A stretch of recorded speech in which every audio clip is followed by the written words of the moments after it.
우리 기도하고 오늘 시작합니다.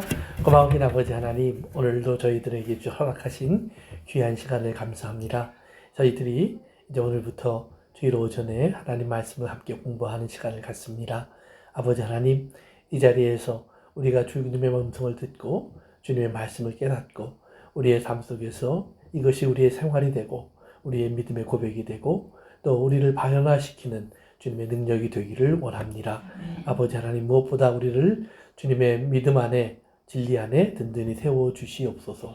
부족한 종을 사용하셔서 주의 진리를 전하시고 종의 입술에 주의 말씀을 담아 오직 참된 주의 말씀만을 증거하게 하옵소서.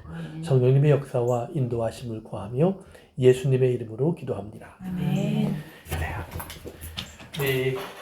지난 시간에 조금 우리가 일부를 좀 다뤘지만 다시 한번 우리 지난 시간에 한 걸 좀 정리하는 걸 해서 또 오늘 처음 오신 분들이 있기 때문에 사도신경의 이제 서론 부분을 조금 다루고 우리가 이제 본문으로 들어가겠습니다. 사도신경은 여러분들 그 단체방에 제가 한번 올려드렸어요. 그러니까 여러분들이 두 가지를 제가 올려드렸는데 새 번역, 그 다음에 우리가 사용하고 있는 기존 번역, 그 두 가지를 올려드렸는데 이제 새 번역이 나온 이유는 이제 기존 번역이 번역된 지가 꽤 시간이 오래됐어요. 그래서 이제 주변 여러 가지 의견들이 있어서 그러면 조금 더 현대적으로 말을 바꾸자 그래서 이제 말을 바꿔서 번역을 해드렸어요. 근데 이제 오래 교회를 다닌 사람들에게는 새 번역은 그냥 일반 이야기 같아요. 일반 책 같고 그래서 조금 이렇게 마음에 와닿지 않는 그런 것이 있다는 얘기들을 해요. 그렇지만 처음 예수를 믿는 분들이나 또 젊은 분들한테는 그 말씀이 더 다가온다는 그런 평이 있다고들 해요. 그렇지만 이제 저희 교회에서는 현재 그 오래된 그 번역을 그대로 사용하고 있습니다. 그래서 우리가 이제 보면 한번 읽고 시작할까요? 여러분들 그 찬송가에도 다 나와 있죠. 또 성경책에도 나와 있고 또 없는 분들은 찾아보시면 되겠습니다. 사도신경. 찬송가에 보세요. 찬송가 제일 앞에. 사도행전 아니고 성경책 아니고. 사도신경. 지금 막 헷갈려서. 우리 예배 드릴 때 우리 함께 고백하는 그것 한번 해볼까요? 시작. 저를 만드신 하나님 아버지를 내가 믿사오며 그 외아들 우리 주 예수 그리스도를 믿사오니 이는 성령으로 잉태하사 동정녀 마리에게 나시고 본디오 빌라도에게 고난을 받으사 십자가에 못 박혀 죽으시고 장사한 지 사흘 만에 죽은 자 가운데서 다시 살아나시며 하늘에 오르사 전능하신 하나님 우편에 앉아 계시다가 저리로서 산 자와 죽은 자를 심판하러 오시리라. 성령을 믿사오며 거룩한 공예와 성도가 서로 교통하는 것과 죄를 사하여 주시는 것과 몸이 다시 사는 것과 영원히 사는 것을 믿사옵나이다. 아멘. 아멘. 그래요. 그래서 그 사도신경은 그렇게 이제 우리 방금 외운 것으로 되어 있는데 총 12개의 문장입니다. 12개의 문장이에요. 문장으로 되어 있어요. 그래서 이제 우리가 일반적으로 보통 사도신경 그러면 사도들의 신앙을 고백한 내용이라고 이제 하는데, 그거는 이제 우리가 전설처럼 내려오는 이야기 속에 있는 것처럼 예수님의 12사도가 이제 교회가 이제 시간이 지나면서 이제 사도들의 죽음도 가까이 왔고 또 예루살렘의 핍박도 있고 또 새로운 이방인들이 예수를 믿게 되면서 여러 가지 이제 배경 가진 사람들이 함께 모였을 때 어떻게 하면 우리가 믿음을 그대로 순수하게 지킬 수 있을까? 그래서 이제 그 믿음을 지키기 위해서 베드로부터 시작해서 12사도가 한마디씩 했다는 거예요. 그래서 그걸 모아놓으니까 그것이 이제 사도신경이 되었다. 이제 그런 전설이 있어요. 근데 그건 전설이에요. 그건 전설이에요. 왜냐하면 우리가 알고 있는 것처럼 야고보는 예수님 승천하신 후에 얼마 있다가 바로 순교를 해요. 그리고 또 예루살렘 교회도 사도행전을 공부한 것처럼 금방 흩어졌어요. 그리고 사도들은 멀리는 인도, 또 아프리카 곳곳으로 흩어졌어요. 그래서 사도들이 그 후에 12명이 다 함께 모였을 기회는 없었을 것이라고 보는 것이 맞아요. 그러니까 이제 사도들의 고백은 아니고요. 사도들 때부터 내려오는 신앙을 근거로 해서 교회가 그것을 하나의 이제 우리 모두가 이런 신앙은 가지고 있어야 된다고 하는 공동체의 고백으로 만든 것이 사도신경이라고 보시면 됩니다.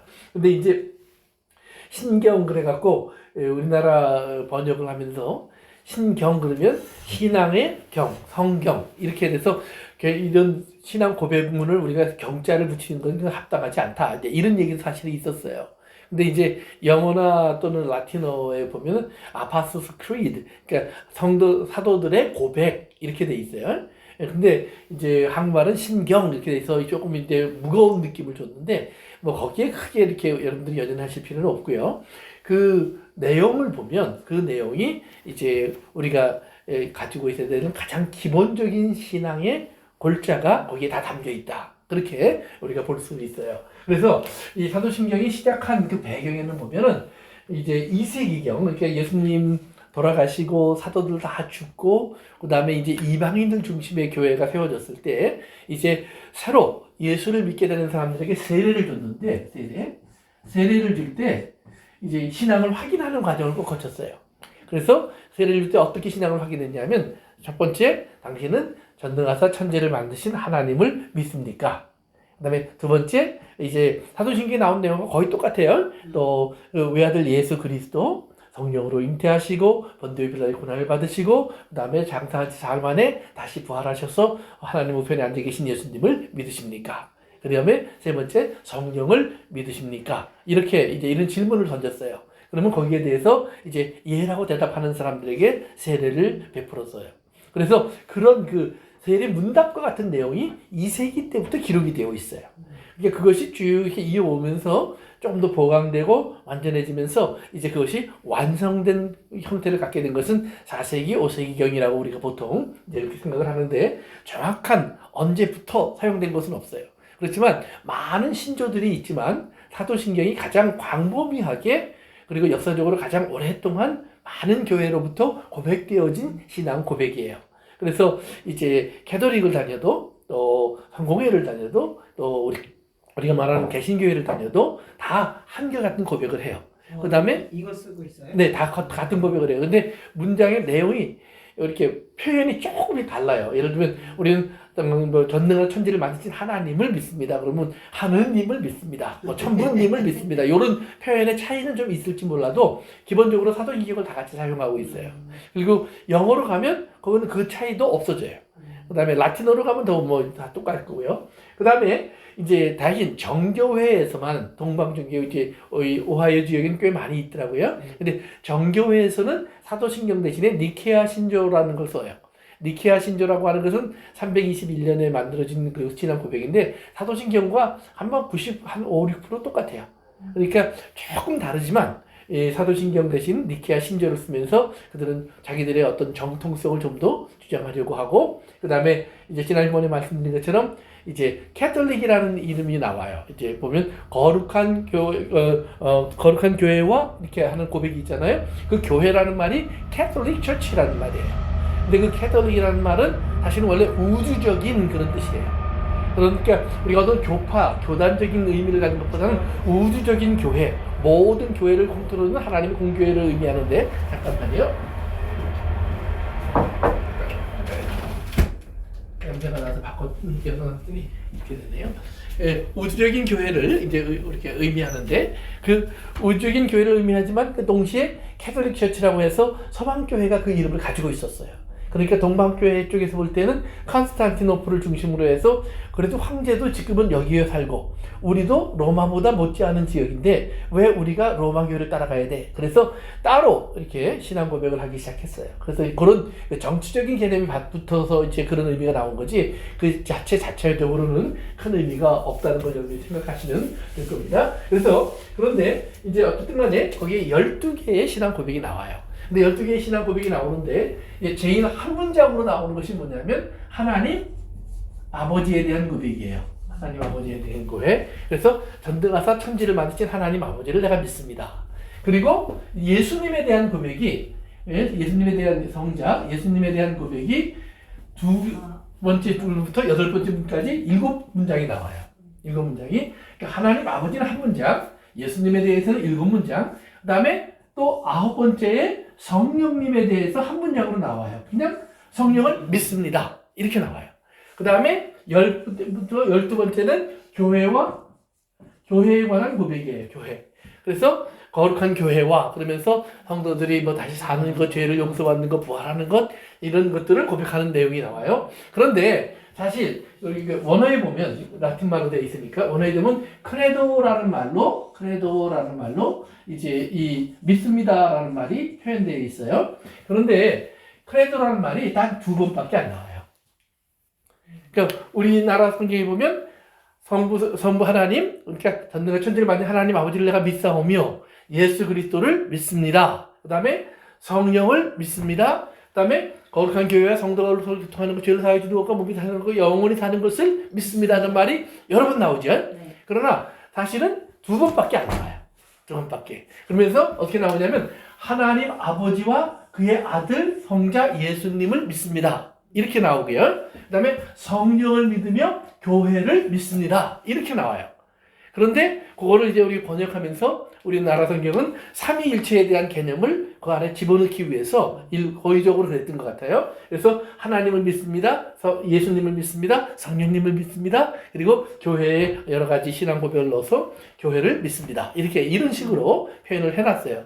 그렇지만 기본적으로는 크게 2부분으로 이게 믿습니다라는 말이 나와 있는데 이 믿습니다라는 말이 우리나라 말처럼 신앙입니다 라고 하는 말이 아니라 크레도라는 말은 I believe, 내가 믿습니다라고 선포하는 거예요. 그러니까 신앙 고백이라는 말은 나는 이런 믿음을 가지고 있습니다라고 말하는 거예요. 누구에게? 하나님 앞에 하는 거 아닌가요? 그렇죠. 첫째는 하나님 앞에 하겠죠. 또 두 번째, 성도 교회 우리 전체에게 서로에게 나는 이런 믿음을 가지고 있습니다. 그런데 옆 사람이 똑같은 말을 해요. 그러니까 우리는 다 같은 믿음을 가지고 있구나. 그 다음에 인종이 달라도 언어가 달라도 그 다음에 피부가 달라도 우리는 다 같은 고백을 하고 있구나. 그러니까 우리 뭐예요? 형제구나. 이렇게 돼요. 그 다음에 세 번째, 어디다 이 말씀을 선포할까요? 나한테 세상에. 그렇죠? 믿지 않는 사람들에게도 나는 이런 믿음을 가지고 있습니다. 그러니까 이게 우리가 생각할 때는 뭐 세상에 선포하는 거 별거 아닌 것 같지만 우리가 사도행전으로만 돌아가도 어떻게 생각하면 제일 큰 문제인 거. 그렇죠. 자기 목숨을 거는 문제죠. 목숨을 거는 문제죠. 그러니까 그런 문제. 그러니까 이것은 굉장히 중요하고 그다음에 신중하고 그러니까 자기의 목숨을 걸고 하는 고백이 사실은 사도신경의 고백이에요. 그래서 우리나라도 요즘이야 큰 상관이 없지만 그러나 우리가 공산국가 치하에 있을 때 예를 들면 그때 어떤 협박을 받았냐면 예수를 부인해 아니면 죽음이었어요. 또 외정시대 때도 신사참배를 강요하면서 하나님보다 천황을 위해나 그걸 거부하면 그들은 감옥에 갔어요. 이런 핍박의 시간이 있었어요. 그런데 우리는 지금 잊고 있어요. 그래서 이 고백이라고 하는 것의 중요성과 이것이 가지고 있는 무게를 우리는 점점 상실해요. 그래서 신앙 고백을 할 때도 보면 우리가 막 교회에서도 막 해서 얼마나 빨리 외우고 정확히 외우고 여기에 관심이 있지 그 안에 담겨있는 의미와 무게에 대한 관심이 떨어지는 것도 사실이에요. 근데 우리가 다시 이제 사도신경을 공부하면서 그걸 다시 한번 회복할 수 있는 그런 시간이 되기를 원합니다. 그래서 크게 이렇게 2개의 믿음의 고백으로 구성되어 있다라는 거예요. 그 다음에 재밌는 거는 2번째부터 8번째 7개의 문장이 성자에 대한 거예요. 그 다음에 10번부터 12번 3개의 문장이 교회에 관한 거예요. 다른 말로 말하면 이 2가지가 가장 중요한 포션을 차지하고 있는 이유가 있다는 말이에요. 그 이유가 뭘까 하면 모든 이단들은 이 2가지에서 나왔어요. 그러니까 예수님을 믿는다고 말을 하는 이단 속에서 하나님을 믿는다는 이단 속에서 하나님에 대한 이견을 갖고 있는 이단은 없어요. 몰몬교도 똑같아요. 여호와의 증인도 똑같아요. 그들은 다 하나님을 믿어요. 심지어는 이슬람교도 이런 하나님을 믿어요. 그렇지만 성자의 문제로 들어가면 전혀 달라져요. 전혀 달라져요. 심지어는 예수님 당시에 또는 예수님 이후의 사도시대에 그리고 사도시대가 끝난 바로 교회가 지금 막 태동하고 있을 때에도 계속해서 예수님에 대한 문제가 굉장히 많이 나왔어요. 지난번에 막 말씀드린 것처럼 예를 들어 대표적인 게 뭐냐면 예수님이 하나님이냐 사람이냐 이렇게 사람이라고 주장한 사람도 있었고 하나님이라고 주장한 사람도 있었어요. 그런데 신앙의 고백 속에 완전한 하나가 된 것은 뭐냐면 하나님인 동시에 사람이셨다는 말이에요. 둘을 구분할 수 없다. 그런데 이단들은 뭐라는 얘기를 하냐면 예수님은 절대로 하나님이 될 수 없다. 하나님보다 좀 밑에 와야 된다.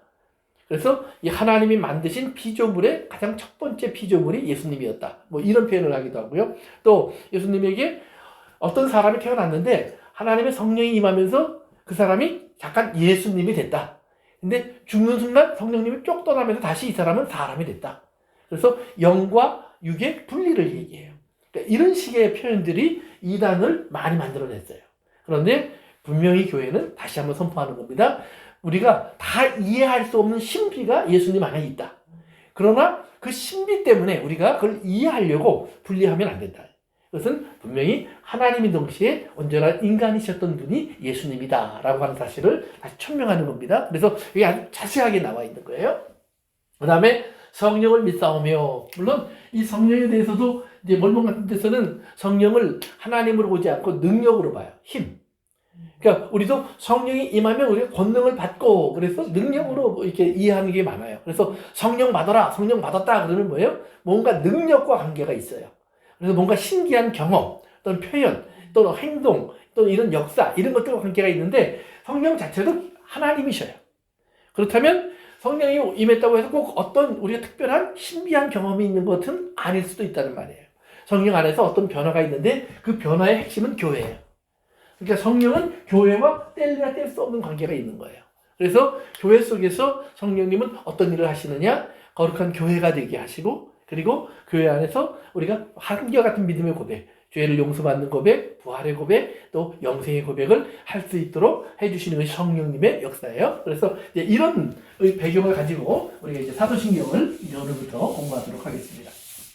그러면 사도신경에 이제 고백하는 그래서 여러 가지 이유 속에 이제 우리가 이유를 살펴봤고요. 그 다음에 사도신경의 큰 구조를 우리가 이제 살펴봤는데, 그래서 사도신경은 총 12개의 문장이에요. 그래서 가능하면 12시간 정도로 우리가 이제 공부를 할 건데, 혹시 좀 더 늘어날 수 있어요. 여러분 양해해 주시고요. 그래서 가장 처음, 첫 줄이 뭐죠? 하나님.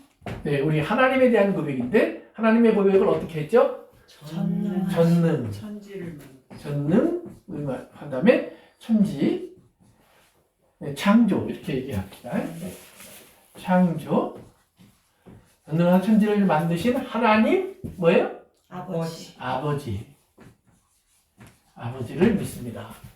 그러니까 하나님을 믿는데 하나님은 전능하시고 창조주이시고 아버지이시다. 이 사실을 믿는다는 거예요. 그러면 여기서 말하는 하나님이라는 사실을 우리가 가장 먼저 생각해 봐야 돼요. 그래서 하나님 그럴 때 많은 신들 중에 하나 아니에요. 유일하신 하나님. 그래서 신명기 이제 우리가 그 6장에 가면 이스라엘 사람들이 매일같이 낭독하는 내용이 나와요. 쉐마 그래요. 근데 그 쉐마의 내용의 핵심이 뭐냐면 이스라엘아 들으라 이렇게 시작이 돼요. 그리고는 나는 상천하지에 오직 하나뿐이신 하나님이다. 하나밖에 없는 하나님이다. 그래서 하나이신 분, 유일하신 분. 그래서 우리가 유일신 이렇게 얘기하죠. 유일신이신 하나님을 얘기해요. 그래서 이제 신앙은 하나님이 어떤 분인가를 배우는 거예요. 어떤 분인가를. 그래서 어떤 분이 그 신학을 정의하는 것을 설명하는 얘기를 제가 이제 듣게 됐는데 거기 그렇게 설명을 하시더라고요. 신학이 뭐냐? 신학. 이제 우리가 이제 목회자들이 대부분 신학교를 다니잖아요. 근데 이거를 영어는 theology 그러죠. 이제 이렇게 하는데 이 theo라는 말은 하나님이라는 말이고요. 로지라는 말은 study예요. 그래서 이거를 하나님을 연구하는 학문 이렇게 보는 사람이 있고 하나님이 가르쳐 주시는 내용 이렇게 보는 사람이 있어요. 그러면 theology는 뭐가 맞을까요? 두 번째가 더 그렇죠. 그런데요. 왜요? 인간이 하나님을 연구해서 알 수 있을까요? 없을까요? 없어요. 그럼 불가능하다 이 말이에요. 저도 이런 생각을 한 번도 안 해봤는데 그 말을 들으면서 맞다. 그래. 즉 인간이 하나님을 알기 위해서 아무리 연구해봐야 우리는 하나님을 알 수 없어요. 만약에 하나님을 알 수 있다라고 말하면 그때부터는 이단이 되는 거예요. 그러니까 이 땅에 많은 사람들이 하나님을 못 믿는 이유가 뭐냐면 인간이 하나님을 알려고 노력했다가 실패한 거예요. 그리고 알 수 없음을 깨달은 거예요. 그러니까 그들은 자기가 알 수 없는 것을 없다고 얘기하는 거예요. 뭐 지식이 없다고 얘기하는 것이 아니라 하나님이 없다고 얘기하는 거예요. 내가 모르기 때문에. 그러나 하나님이 가르쳐 주시는 내용을 공부한 사람들은 우리가 뭐예요? 신앙을 공부하면 공부할수록 하나님의 은혜와 하나님의 사랑이 얼마나 크고 놀랍고 그리고 그 안에 어떤 얼마나 귀한 하나님의 계획들이 숨어져 있는지를 알게 되는 거예요. 그래서 이 세상 모든 천지 만물을 주관하시고 운행하시고 이끌어 가시는 하나님을 깨닫는 거예요. 그래서 이제 보시면 하나님을 알면서 가장 첫 번째 필요한 것이 뭐냐면 하나님은 전능하신 하나님이다. 이 전능하다라는 말의 뜻이 뭐예요? 전능하다. 여러분들 보통 전능하다는 말을 언제 써요? 능치 못하며. 그렇죠? 할 수 없는 것이 없는 거예요. 능력이 많은. 그렇죠. 능력이 많다. 그래서 그 보면은 이제 교회에서 자주 쓰는 말 중에 하나님은 무소부재하시고 이렇게 써요. 영원불변하시고. 그러니까 무소부재라는 말이 없는 데가 없고 안 계신 데가 없다.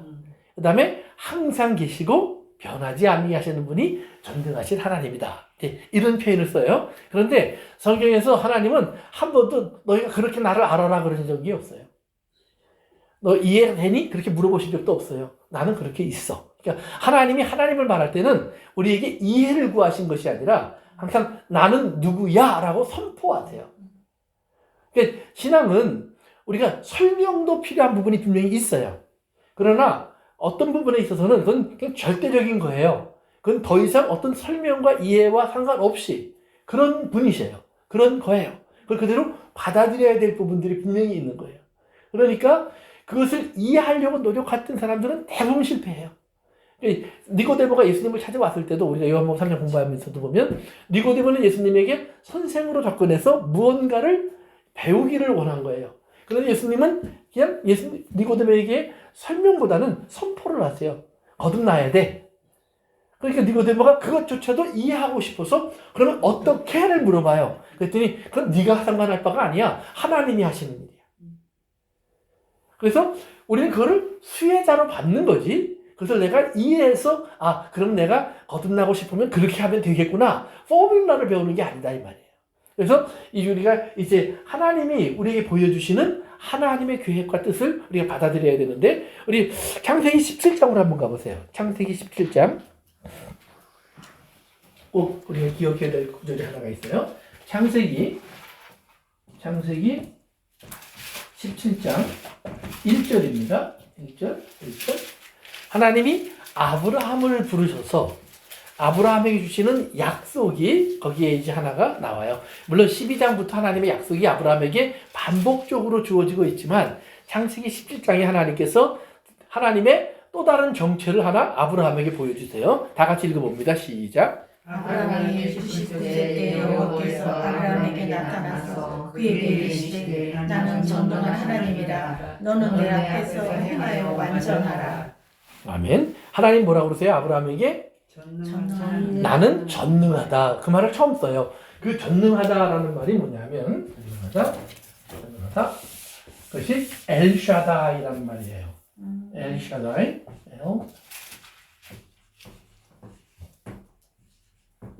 엘샤다이. 우리가 우리가 하는 찬송 중에서 엘샤다이, 엘샤다이 그런 찬송이 있어요.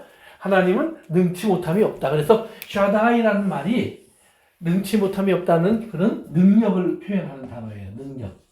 능력. 이 풍성한 하나님의 힘을 강조하는 단어예요. 그런데 여기서 재미있는 것이 있어요. 이 샤다이라는 말과 똑같은 어원을 가진 단어 중에 샤다임.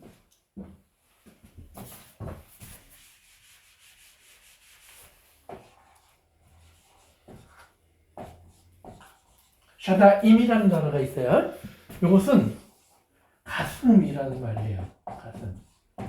또는 어머니의 젖 이런 의미를 갖고 있어요. 그래서 창세기 우리 한 문제 더 찾아봅니다. 49장 25절 한번 읽어봅시다. 창세기 49장 25절. 이제 거기는 야곱이 자기의 그 후손들에게 하는 이야기들이 기록되어 있는 장인데요. 특별히 그 요셉에게 하는 말입니다.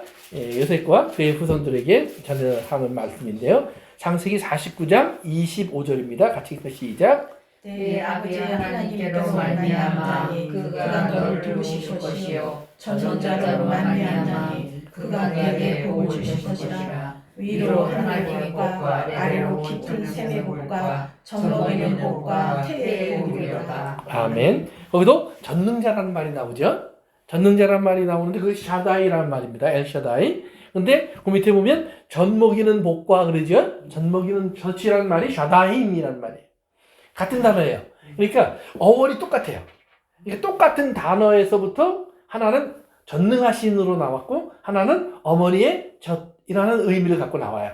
그러니까 이 두 가지를 이렇게 붙여놓아서 여러분이 이제 보시면 어떤 의미가 되냐면 하나님이 아브라함에게 이제 이름을 바꿔주세요. 17장에서 아브라함아 너는 아브라함이 돼. 사레야 너는 사라가 돼. 그래서 아브라함을 아브라함 그다음에 사레를 사라로 바꿔줘요. 거의 똑같은 의미예요. 사실은 똑같은 의미인데 이제 우리가 성경에 보면 뭐 이건 많은 족속의 아버지. 그다음에 사라는 뭐 또 많은 그 여왕들의 여왕이라는 그런 의미로 이제 그렇게 표현을 해주는데 사실은 요 스펠링을 보면은 딱 한자가 추가돼요. 딱 한자. 그게 뭐냐 하면 영어로 말하면 H예요. H. 히브리어로는 해라는 단어인데 그는 생기기를 이렇게 생겼어요. 이렇게 해라는 단어가 이렇게 대문처럼 그려놨는데 여기 이만큼 갭이 있어요. 그래서 이것이 여기 이제 창문이라는 의미를 갖고 있어요. 그러니까 위와 열려 통해져 있는 분이에요. 그래서 이 단어, 이 스펠링 자체에 어떤 뜻을 갖고 있냐면 breath, 숨, 즉 하나님의 영이라는 의미를 갖고 있어요. 그래서 아브라함에다가 하나님의 영을 더하시니까 아브라함이 되고 사라에게 하나님의 영을 더하니까 사라가 돼요. 그러면 아브라함과 사라에게 하나님이 하나님의 영을 더하셨다는 말은 뭐냐면 천지를 하나님 처음 인간을 만드셨을 때도 육체의 인간에게 하나님 뭘 더하셨어요? 하나님의 생기, 그렇죠? 하나님의 호흡을 더하시니까 인간이 생명이 되었어요.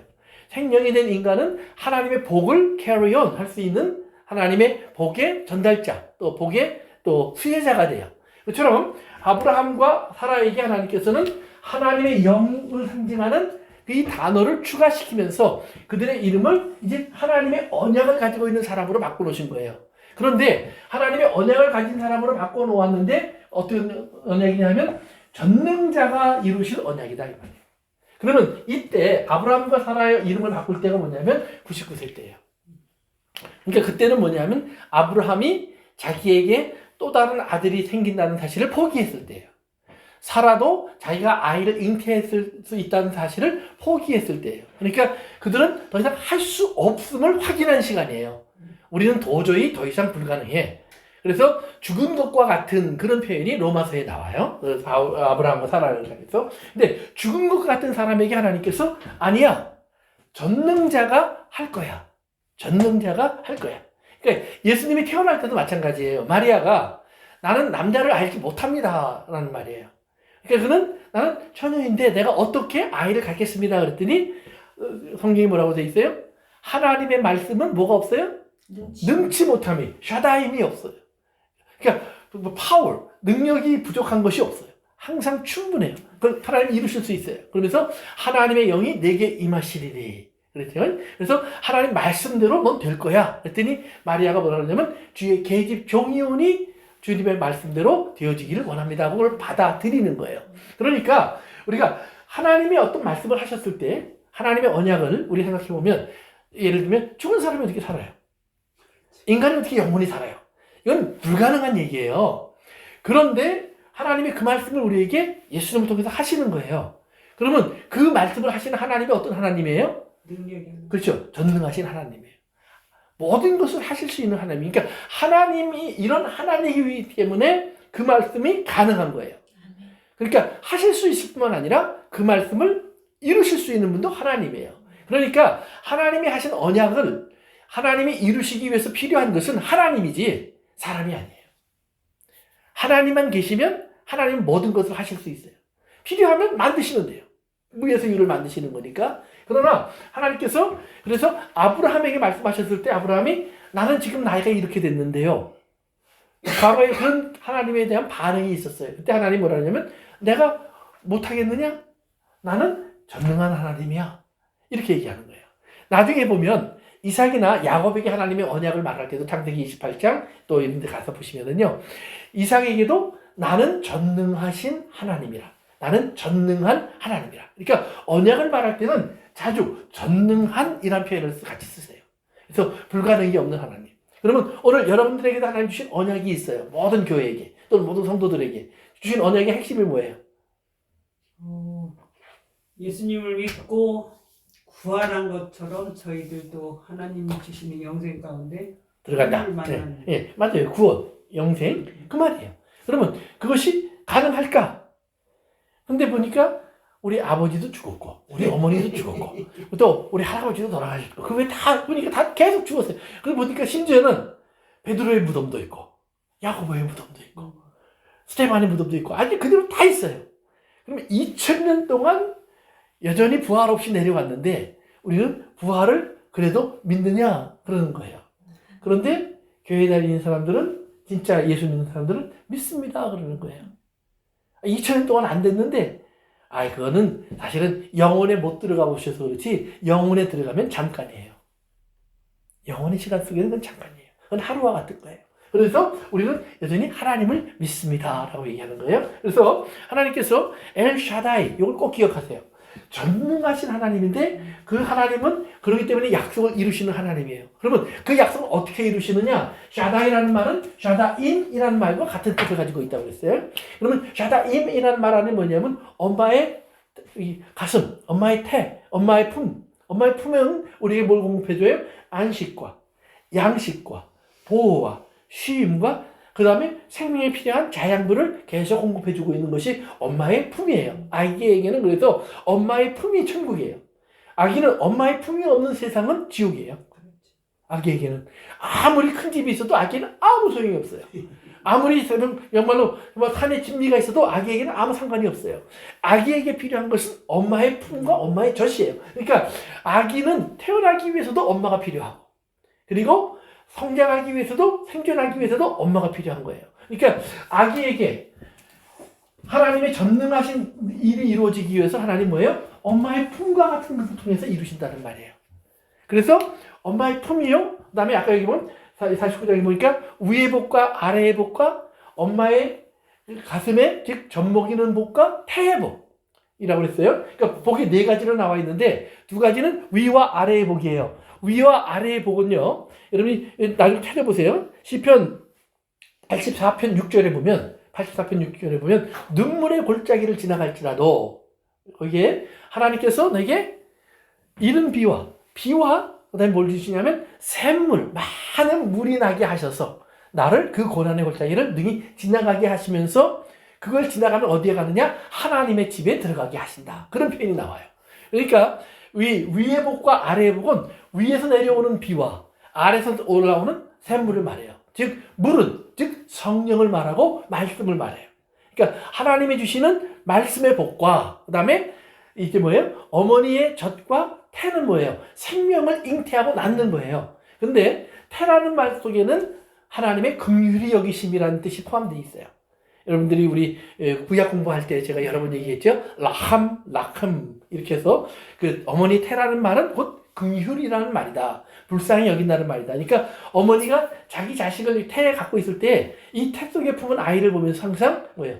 어머니의 긍휼히 여김, 어머니가 불쌍히 여김. 그 긍휼히 여긴다는 것이 이렇게 천하게 여긴다는 것이 아니라 컴패션, 같은 아픔을 느끼고 같은 기쁨을 느끼고 같은 감정을 갖고 그러니까 어머니와 아이가 하나 되어 있는 마음이에요.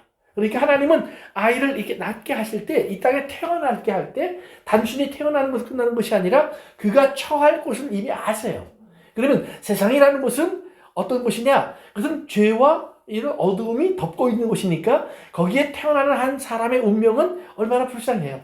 그러니까 하나님이 그것을 긍휼로 표현하시는 거예요. 그래서 하나님이 우리를 불쌍히 여기시는 마음. 그런데 이제 아브라함에게 하나님은 이 복을 주신다는 얘기를 하는 거예요. 그러면 이 복이라는 것이 왜 가슴, 즉 어머니의 품의 복과 태의 복이 필요하냐? 그것은 한 아이가 태어나기 위해서 필요한 거예요. 한 아이가 태어나기 위해서. 그러면 어떤 아이가 태어나야 돼요? 궁극적으로. 이 땅에 꼭 태어나야 되는 아이는 예수 그리스도예요. 한 아이. 그러니까 우리 한 아이를 얘기할 때는 아브라함에게도 하나님이 이삭을 한 아들을 내가 주리라 그랬잖아요.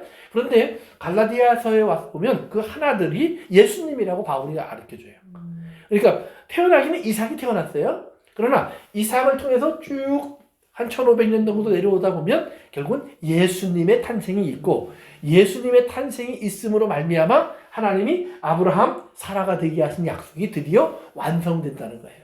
그러니까 이 야곱이 자기의 후손들에게 이 약속을 주면서 너희들에게는 이 복이 있을 거야. 왜? 아이가 계속 태어나야 한다는 말이에요. 그러니까 이 성경에 보면 이제 사도 바울이 그랬죠. 여자들은 아이를 잉태함으로 말미암아 구원을 얻는다 그래요.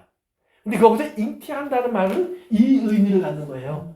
그러니까 아이를 낳을 수 없는 사람은 뭐 저주를 받고 지옥 간다는 말이 아니라 왜 아이가 태어나야 되느냐? 예수 그리스도가 태어나야 되기 때문에 이 땅에. 그래서 모든 성도들의 가슴 속에는 결국은 예수 그리스도가 잉태되고 예수 그리스도가 태어나야 돼요. 그리고 예수 그리스도가 잉태되고 예수 그리스도가 태어나면 하나님은 우리에게 무엇을 주느냐?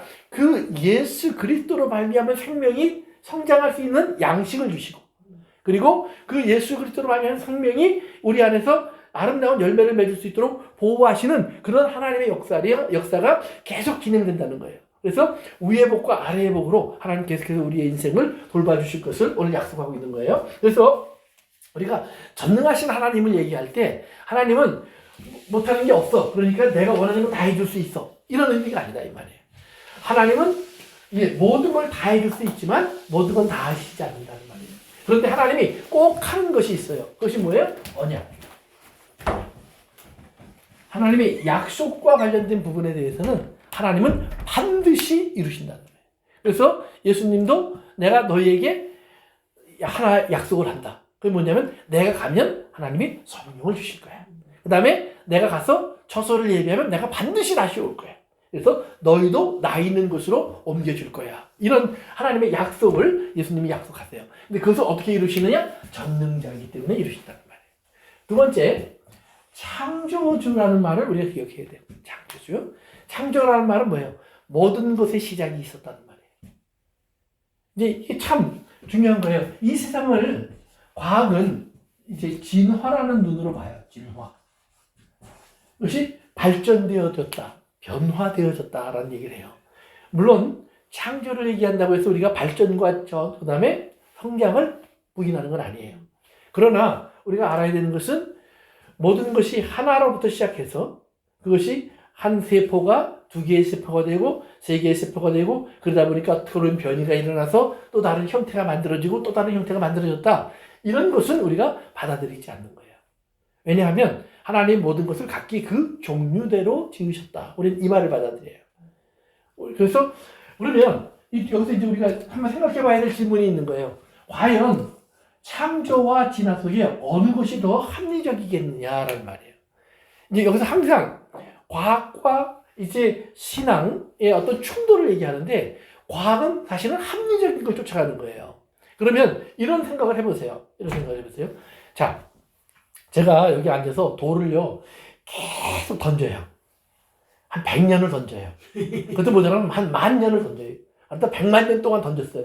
그러다 보니까 어느 날 갑자기 저기에서 사람이 생겼어요. 그리고 말을 하기 시작해요. 그 말을 믿을 사람이 있을까요, 없을까요? 없는 것 같아요. 그건 아무도 안 믿을 거예요. 그건 왜? 돌을 던졌더니 집사님 얘기한 것처럼 산더미처럼 됐다. 그거는 믿을 수 있을 거예요. 그렇지만 돌을 계속 던졌는데 어느 날 갑자기 뭐가 이렇게 바람이 좀 불고 뭐 갑자기 천둥 번개가 치고 비가 좀 오고 그러더니 갑자기 그 안에서 뭐 하더니 일어났어요. 근데 한쪽에서 막 새가 날아다니고 호랑이가 뛰어다니고 그리고 사람이 탁 나타나더니 그 다음에 탁 말을 하면서 아버지 그랬다. 그거는 아무도 안 믿는다는 말이에요. 신화라고 그래요. 우리가 부를 때. 그런데 그거는 신화라고 하면서 우리는 여전히 과학 속에서 뭘 얘기하려고 하면 진화라는 걸 얘기하고 싶어 해요. 그러니까 우리가 과학자들과 진화냐 창조를 가지고 싸우라는 말이 아니에요. 적어도 신앙을 가진 사람들이 과학자라고 해서 신앙을 가질 수 없다는 말이 아니라는 말이에요. 의사라고 해서 신앙을 부인하는 것도 아니에요. 사실은 과학자, 의사 또는 여러 가지 학문을 연구하는 사람들일수록 그들은 자기들이 가지고 있는 지식 속에서 이것이 옳지 않음, 완전하지 않음을 인정하고 있는 사람들이 사실은 의외로 많아요. 또 이걸 인정하기 때문에 그들의 과학이 더 발전할 수 있는 거예요. 만약에 이걸 인정해버리면 발전이 없는 거예요. 인정하지 않기 때문에 발전하는 거고 변화되는 거예요. 그래서 우리 과학에는 진리가 사실은 존재하기가 힘들어요. 지금은 진리이지만 앞으로 변할 수 있는 거예요. 이제 이런 식이에요. 그렇지만 성경이 말하는 창조는 뭐냐면 하나님이 모든 것을 지으셨다. 그러니까 왜? 우리가 하다못해 건물 하나를 봐도 저거는 돌을 던졌더니 건물이 생길 수 있는 가능성은 이건 절대로 없어요.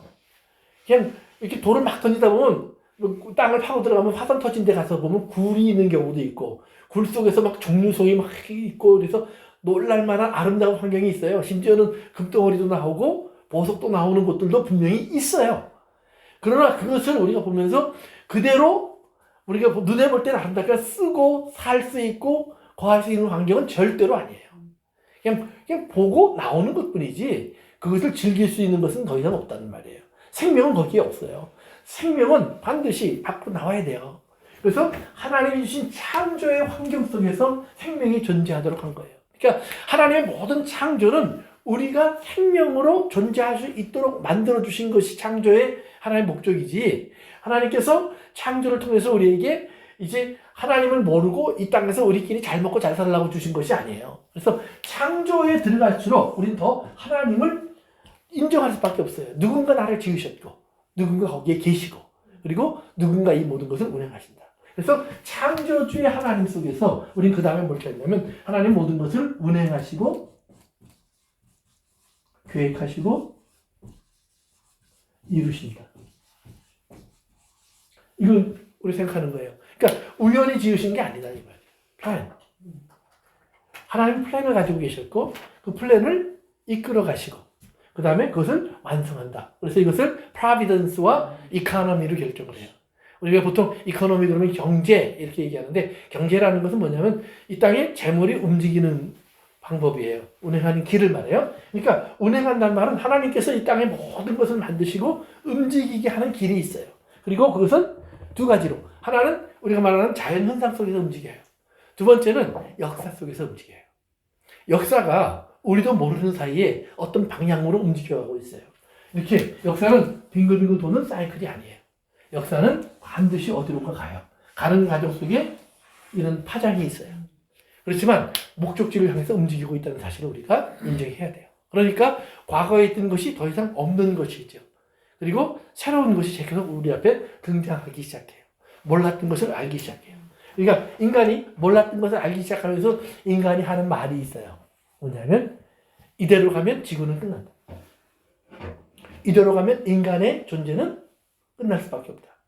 즉 인간이 가는 길 앞에 점점 절망이 있다는 것을 인간이 인정하기 시작해요. 근데 하나님은 그걸 창조 때부터 얘기하신 거예요. 그런데 인간은 지금 이제 그걸 조금씩 보기 시작해요. 항상 있을 줄 알았던 땅, 하늘, 바다, 물, 공기 이것이 사라질 수 있다는 사실을 받아들이기 시작하는 것이 얼마 전부터예요. 맞아요. 그래서 우리는 여기에서부터 시작해서 이제는 뭐예요? 하나님이 말씀하신 그 끝의 세계. 그럼 끝의 세계 속에서 하나님은 인간을 그 절망 속에 집어넣으려고 하는 것이냐? 아니라는 말이죠. 하나님은 처음 인간을 만드실 때는 에덴 동산을 그리고 궁극적으로 우리를 위해서 하나님의 나라를 계획하고 계시는 분이에요. 그래서 우리는 그것으로 갈 우리를 믿는 거예요. 그러니까 창조주 하나님을 믿는다는 말은 단순하게 하나님의 실험실이었다는 사실을 믿는 것이 아니라 하나님의 온전하신 계획 속에서 하나님께서 그것을 이루어 가시는 모든 과정을 함께 받아들이는 거예요. 그러면 그 과정 속에 필요한 것들, 예를 들면 우리가 부활을 믿지 못했는데 부활이 필요해요. 그러면 부활을 하려면 어떻게 하실까? 창조의 능력이 있으니까 하나님 하실 수 있는 거예요. 부활을. 나에게 하나님께서 불가능한 내 몸의 육체의 새로운 변화를 어떻게 하실 수 있는가? 창조의 능력이 있으니까 하나님 하실 수 있는 거예요. 이 세상은 지구는 없어진다고 했는데 그러면 우리는 어디에 살까? 하나님 창조의 능력이 있으니까 새하늘과 새 땅을 만드실 수 있는 거예요. 우리 이것을 받아들이는 것을 말합니다. 그래서 이 창조주를 얘기해요. 그래서 창조주라는 말을 할 때 가장 중요한 것이 뭐냐면 그래서 ex nihilio라고 그래요. ex nihilio라고 그러는데 이 말은 뭐냐면 무에서 아무것도 없는 곳에서 나왔다 이 말이에요. 그러니까 하나님은 아무것도 없는 곳에서부터 만드는 거예요. 모든 것의 시작을. 그래서 언젠가도 한번 제가 그런 얘기를 드리지만 이제 사단이 하나님 앞에 나도 할 수 있는 거 많습니다 하고 자랑을 하니까 뭘 할 수 있니 그랬더니 나도 뭐 기적도 일으키고 죽은 사람도 살리고 뭐 병자도 고치고 막 이래요. 그러니까 그럼 하나님 그럼 나랑 같이 한번 해보자. 그래서 하나님 뭘 만들기로 하셨어요. 하나님 탁 만들어 놓으니까 하나님 자기도 만들겠다고 그래요. 근데 보니까 진흙도 가져오고 물도 가져오고 그러니까 하나님 내 거 쓰지 마. 네 거 갖고 해. 이랬다는 거예요. 그러니까 사단이 그럼 내가 어떻게 해요? 예. 그러니까 하나님은 아무것도 없어요. 근데 모든 것을 만드시니까 모든 게 하나님 거야. 그러니까 하나님은 내 거야. 이렇게 얘기하시는 거예요. 근데 사단은 자기 게 아닌 것을 자기 것으로 주장하는 것 뿐이에요. 오늘도 우리가 죄를 생각할 때, 사단을 생각할 때 그 생각을 하셔야 돼요. 사단이 나의 주인이 될 수 있을까? 없다는 말이에요. 왜? 나는 하나님의 것이니까. 그러니까 하나님이 욥을 내어줄 때도, 욥의 시험을 볼 때도 보면 욥을 내어주는데 하나님이 뭔가를 정해놓고 주세요. 그러니까 욥은 거기까지. 그러면 나를 하나님은 시험에 허락하실 수 있어요. 반드시 금이 있다는 사실을 기억하세요. 그럼 어디까지냐? 그건 아무도 몰라요. 하나님만 아세요. 근데 예. 성경의 역사서가 기록이 다 되어 있잖아요. 네네. 성경의 지구의 역사서, 그 모든 그 창조의 근데 이제 그 수억 년 전에 이렇게 모든 지구가 이렇게 화산이 뒤집어지고 하면서 막 그 사람도 배려된 거 오래된 그 저기도 찾아내고 화석도 찾아내고 하잖아요. 근데 지금 이렇게 가는 게 꼭 그런 일이 한 번 또 날 것 같은. 근데 또 성경에도 그게 또 나와 있잖아요. 그렇게 된다고. 그러니까 인간은 그리로 갈 거예요. 그러니까 예, 그게 무가 되어서 다시 창조가 무엇인가가 또 이루어지고 예. 여기서 또 하나의 개념이 뭐냐면 그래서 하나님의 우리가 예정이라는 말이 나와요. 예정. 그러니까 이 예정이란 말은 잘못하면 하나님이 내 운명을 다 만들어 버렸어요. 그러니까 난 지옥 갈 사람이고, 난 천국 갈 사람이고 이게 다 결정되어 있는 것처럼 보여요. 그러나 이거를 좀 더 다른 각도로 보면 하나님 우리를 다 아시기 때문에 정하실 수 있는 거예요. 그렇죠. 그러니까 보세요. 맞아요. 우리가 지독하게 말을 안 듣기 때문에 지구가 이렇게 되고 하지 말라는 거 다 했잖아요. 예를 들면 야곱이 더 나쁜 사람으로 보여요? 에서가 더 나쁜 사람으로 보여요? 성경을 보시면. 속이는 자가 나쁜 거 아니에요? 그렇죠. 야곱이 죄를 더 많이 해줘요. 에서보다. 적어도 성경에 기록된 내용으로 보면. 그러니까 오죽하면 아버지가 야곱을 버리고 에서만 택했을까요? 쌍둥이인데도. 그런데 하나님은 반대를 택하잖아요. 그러면 무엇 때문에 반대를 택할까? 이 말이에요. 근데 결과를 보면 에서는 하나님을 떠나요. 약속의 땅도 그냥 쉽게 버려요. 자기가 더 좋은 곳으로 가요. 자기 눈에 보이기에. 근데 야곱은 돌아와요. 근데 그 돌아오는 과정 보면 정말 치사해요. 자기 살겠다고, 돈 벌겠다고, 편하게 살겠다고. 근데 그렇게 치사하게 오는데 하나님이 그 치사함도 다 받아줘요. 그러니까요. 예, 그 이유가 하나예요. 내가 널 사랑해. 예. 그 말 한마디예요. 예. 그러니까 그러면 애들도 사랑해 주시면 되잖아요. 아니요. 걔는 사랑해도 글로 가. 그러니까 뭐예요? 하나님 아시니까. 에서에게는 그 은혜를 안 주시는 거예요. 근데 야곱에게는 그 은혜를 주시는 거예요. 그러니까 요거를 바꿔 말하면 그 은혜를 입으면 야곱은 결국은 이스라엘이 될 수밖에 없고 에서는 아무리 주어도 결국은 딴 길로 갈 수밖에 없어요. 그러니까 이것을 하나님은 아시는 거예요. 그게 감사하지요. 아멘. 그러니까 우리를 하나님 뭐예요? 너는 내가 너희를 야곱처럼 보마 라고 우리는 믿는 거예요. 그리고 그 믿음 앞에 우리는 하나님께 돌아오는 거예요. 그래서 오늘은 거기까지. 그래서 아버지부터 다음 시간에 계속 이어가겠습니다. 네. 오늘 한 얘기 여러분 꼭 기억하시고요. 또 다시 한번 들으시고 그래서 이제 마음에 좀 새겨주시기 바랍니다. 기도하겠습니다. 아버지 하나님 감사합니다. 오늘 저희들에게 허락하신 주의 말씀을 저희들이 함께 나누고 또 주님의 가르침을 기억해 봅니다. 우리 속에 허락하신 이 말씀들이 아버지 하나님 우리의 믿음의 고백이 될 때 이것이 우리의 마음과 생각을 지배하게 하시고 우리의 언어의 주인이 되어 주시옵소서. 예수님의 이름으로 기도합니다. 아멘.